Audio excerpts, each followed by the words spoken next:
खुसी खोज्न खै कुन सहर पो धाइन। जीवनमा धेरै खोजे थोरै पनि पाइन। स्वार्थी खुसी धेरै भेटे तर त्यस्तो मैले चाहिन। जसलाई माया गर्थे शुद्ध गर्थे फोहोर मिसाइ लगाइन। भोजन त शाकाहारी खान्थे त्यस्तो केही नै खाइन। आउनु त मन्दिर नै आउँथे तर भट्टी कहिले धाइन।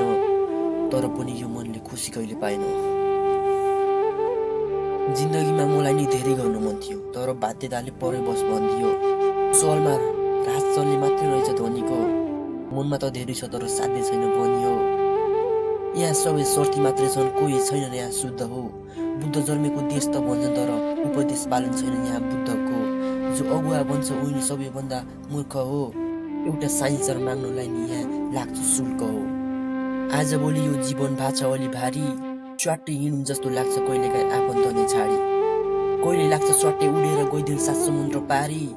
फेरि जान नि सक्दिन आमा बाउको आशालाई मारी। कहिलेकाहीँ लाग्छ सम्हाली बसु घर पाखा बारी। कहिलेकाहीँ लाग्छ जीवन चलाउन बिस्तारै भयो पनि बोकेर भारी। दुःख मात्र जीवनमा खोइ कसलाई के पनि राम्रो गराएछु। यो दुनियाँ र जीवन बारेमा सोच्दा सोच्दै कसम डिप्रेसनमा परेछु। उठ्न त मलाई नि मन थियो तर बारम्बार म लडेछु। थाहै छैन मलाई खै कुन जीवनको बाटोमा अडेछु। कुन जालमा म परेछु।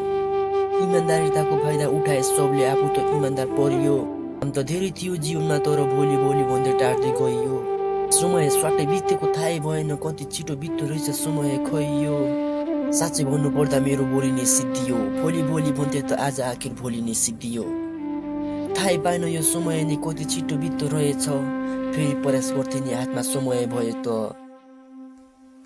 म पागल कवि त भन्दा नि यो संसार पागल रहेछ।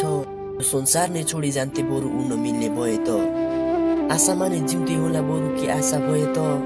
के गर्नु खै यो एक्लो जीवन आफन्त नै छाडी गयो त। हो म मस्तिष्कको रोगी सबैको छु दोषी। उठिरहेछु म लडे पनि जति चोटी। सानै बन्न लायक छैन म बन्न खोज्छु ठुलो। हुन त ठुलै पो बन्थे कि खै कसैले सुनिदिए त कुरो। कुरा चाहिँ कहिले गर्ने सोच्छु यो मेरो सपना अधुरो। के छ र जीवन हाँसी खुसी रमाउला पिउला हो। जिन्दगीको पिर लिने किन आखिर जिन्दगी जस्तो हुन्छ त्यसरी नै जिउला हो।